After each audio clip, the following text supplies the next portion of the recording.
भंडारा जिल्ह्यातील शासकीय आधारभूत धान खरेदी केंद्रावरती मोठा पेच निर्माण झालाय।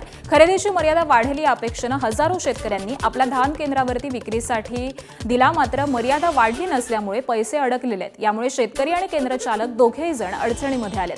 भंडारा जिल्हाधिकारी कार्यालय आणि पणन महामंडळाकडून वारंवार पत्रव्यवहार करून देखील अद्याप ठोस निर्णय झालेला नाहीये। दरम्यान धानाचे पैसे हे लवकर न मिळाल्यास गंभीर परिणाम होतील असा इशारा देखील शेतकऱ्यांकडून देण्यात आलाय।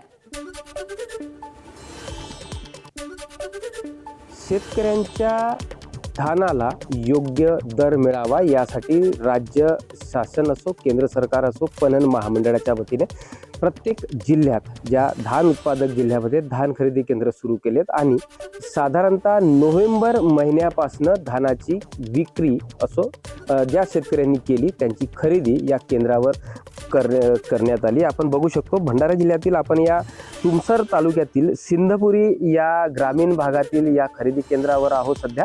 एक हे दृश्य जर बघितलं तर इथे हजारो क्विंटल धान्य खरेदी केल्यानंतर असं पडून आहे। एकंदरीतच हे पडून राहण्यामागचं कारण केंद्र आणि राज्य सरकारने जी लिमिट वाढवायला पाहिजे ती वाढवली नाही। आपल्यासोबत या संदर्भात बोलण्याकरिता एक शेतकरी आहे। आम्ही जवळपास 4-5 महिने झालेत आम्ही आमचं धान आता केंद्रवाल्याकडे आणून ठेवलं। काही धान त्याचं आमचं मोजलं त्यांनी। आता आम्ही 4-5 महिन्यापासून सातत्याने आम्ही त्या केंद्रावर येतो, भाव आली का, लिमिट आली का, लिमिट आली का, कोणी लिमिट आली नाही। आणि आज आम्ही इतकं हे झालं की आमचं धान जर आम्ही आता परत न्यायला जर आम्ही व्यापाऱ्यांना विकलं तर व्यापारी आम्हाला 1500-1600 रुपये देईल।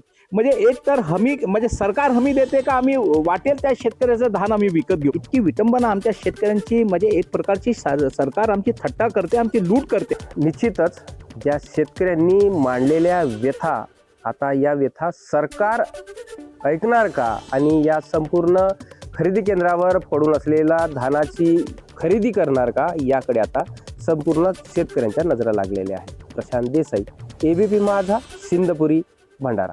भंडारा जिल्ह्याला 32,04,000 क्विंटलचं लिमिट आला होता।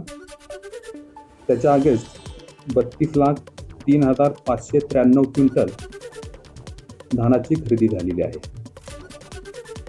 वाढीव लिमिटसाठी आमच्या स्तरावरून पाठपुरावा सुरू आहे, परंतु अद्याप वाढीव लिमिटविषयी निश्चित काही सांगता येणार नाही। लिमिट जर मिळाला तर पुढील कारवाई करू। परिस्थिती अशी आहे की धान उत्पादन अधिक झालं आणि चांगलं पीक आहे, त्याच्यात काही दुमत नाही। त्यामुळे जे मात्रा जी आपली आजपर्यंतची होती ते आकडा गडबडला।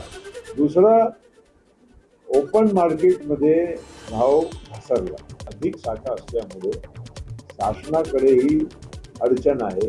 त्यामुळे एखादा आपल्या महाराष्ट्राला काही जिल्ह्यांच्यासाठी काही अपवाद म्हणून त्यांना काही वेगळा देता आला नाही आणि त्या निमित्तानं आज थोडा प्रॉब्लेम आहे।